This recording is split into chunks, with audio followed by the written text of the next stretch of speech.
Assalamualaikum warahmatullahi wabarakatuh and good day. My name is Narnisa Safia binti Sabri and my metric number is 01DDT23F1159. My friend and I will be explaining network security problem-based tasks. Alright, we will be overviewing some of these. First, summary. Second, objectives. Third, vulnerabilities. Fourth, policies to fix. Fifth, procedures. And lastly, planning.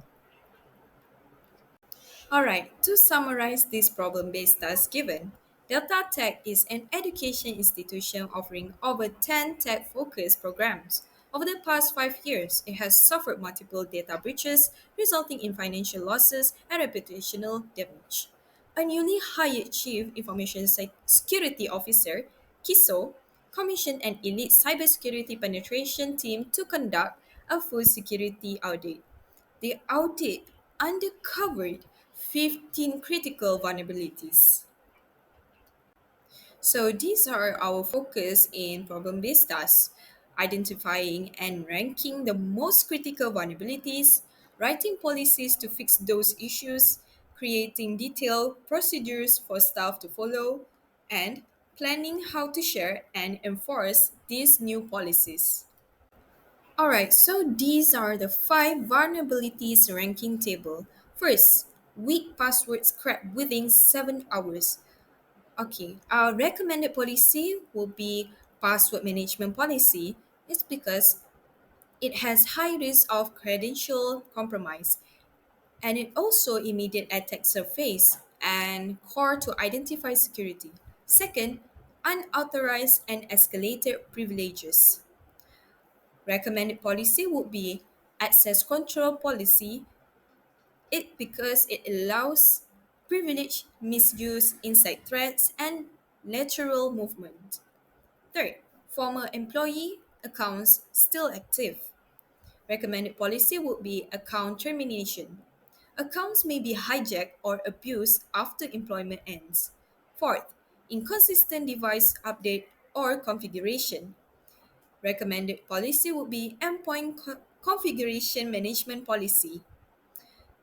It has inconsistent systems, are vulnerable and difficult to audit. Lastly, would be devices left unattended or used for personal use. So, recommended policy would be acceptable use policy. It elevates risk of data leakage, misuse, and physical compromise. That's all from me. I will be passed to my friend for the next part. Assalamualaikum and good morning to boy. My name is Nur Aimalkis binti Ali Putri and my matrix number is 01DDT23F1076. So in this presentation, I will explain our password management policy. So purpose of password management policy is to ensure all user create and manage secure password. Our goal is to protect system data and personal information from unauthorized access. Why is matter? Weak passwords are the easiest way for attacker to break into a system. So in this presentation, I will explain why I choose password management policy. First, to define secure password practice. Everyone in the organization use password, so it's important to have clear rule on how to create strong and safe password. Second, to prevent unauthorized access. Weak password make it easy for hacker to break in. This policy will help protect our system, data, and user. Third, to address the risk of weak password. Study how the weak password can be cracked in just how. This is a big security problem that we can fix with a policy. So, in this slide is the what does the policy require? Number one, minimum 16 character per password. Use uppercase, lowercase, number, and symbol. Don't use personal info like name, birthday, date. Change password every 118 days. After that, enable multi-factor authentications. Use passphrase of password manager.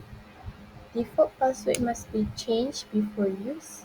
And account lock after 5 failed attempt. This policy lists simple but effective rules. Long and complex password, regular change, MFA, and using password manager to avoid forgetting. It's all about preventing unauthorized access and keeping our data safe. So, how can you help keep data tag secure? Number one, enable MFA whenever possible. Number two, report suspicious login or access immediately. Number three, follow policy to avoid disciplinary action. Number four, IT teams is always ready to help. Number five, your password is your responsibility. Security starts with you.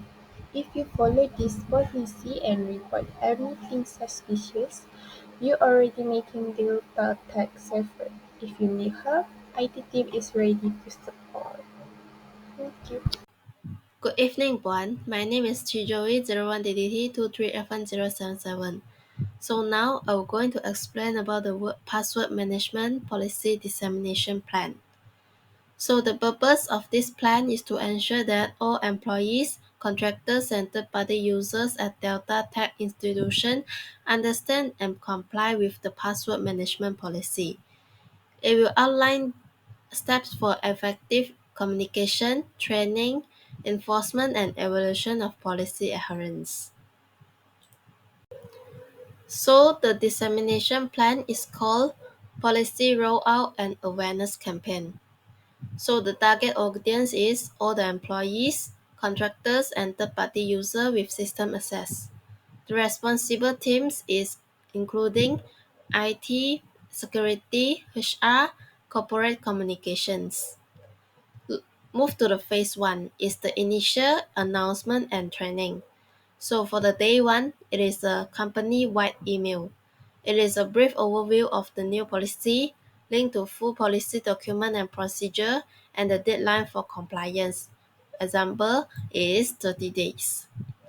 Next is about the intranet and employee portal posting. It is an ongoing activities. So it is including the policy document, facts, and instructional videos. Next is the mandatory training sections. It is in the first 2 weeks activities. It is a general it is involving general employees, which means that 30-minute section on password best practices, MFA setup, and policy requirements. And for the IT and admin staff, it is in one's training on enforcement, account lookout procedures, and security tools. So next is the posters and digital signage. It is a high traffic areas. So it will have a reminders like 16 characters, longer is stronger, and enable MFA today. Next is moving to the phase 2, which is the department specific implementation. First is IT department. It will involving the enforce password complexity rules via Active Directory or Identify Management. Next is about the configure NFA for all critical systems and also disable the accounts after 5 failed attempts. Next is about the HR and managers. So they have to ensure all new hires complete training before account creation and track compliance for disciplinary follow-ups. Moving to the phase 3 is the ongoing reinforcement, which is the monthly security newsletter, which including the tips, policy reminders, and breach examples. And also next is about the automated alerts, which will notify user 14 days before password expiration. Next, we move to the evaluation plan. So first is about the compliance checks. So the first method is password strength audits. It will scan for weak or default password. The frequency is quarterly a year. So the responsible team is involving the IT security teams. So next is the MFA enrollment rate, which is track percentage of users with MFA enabled. So the frequency is monthly, and the responsible team is IT teams. Next is about the account lookout reports method, which will reveal brute force attack attempts. So the frequency is weekly, and the responsible team is SOC team. And the last method is password manager adoption, which will verify the usage of Pro tools. So the frequency is biannually, and the responsible team is IT and HR. Next evaluation step is knowledge assessment. So it will involve a post-training quiz which will involve all the employees, which have a 10-question test on policy rules such as what is the minimum password length. And the passing score is 80%, and retraining requires is fail. Next is about the simulated phishing test. It will send fake login prompts to test password sharing or MFA bypass attempts. So moving to the third evaluation step is incident and feedback review. So it will involve the security incident tracking. It will compare pre and post policy breach rate such as cracked password and unauthorized access. Next is about the employee surveys, which is the anonymous feedback on policy challenges such as is 16 characters is too difficult. The last evaluation steps is reporting and continuous improvement. So it is a monthly report to leadership, which is including the compliance metrics, incident trends, and training completion rates. And there is an annual policy review, which will adjust policy based on new threats, technology changes, and employee feedback. Lastly, we will move to the enforcement and remediation. First is about the first violation, which is including the warning plus mandatory retraining. So if there is repeat violations, is for the temporary account suspension. And the lastly, if there is severe non-compliance, it will have a disciplinary action, which is HR or legal involvement. That's it from me. Thank you.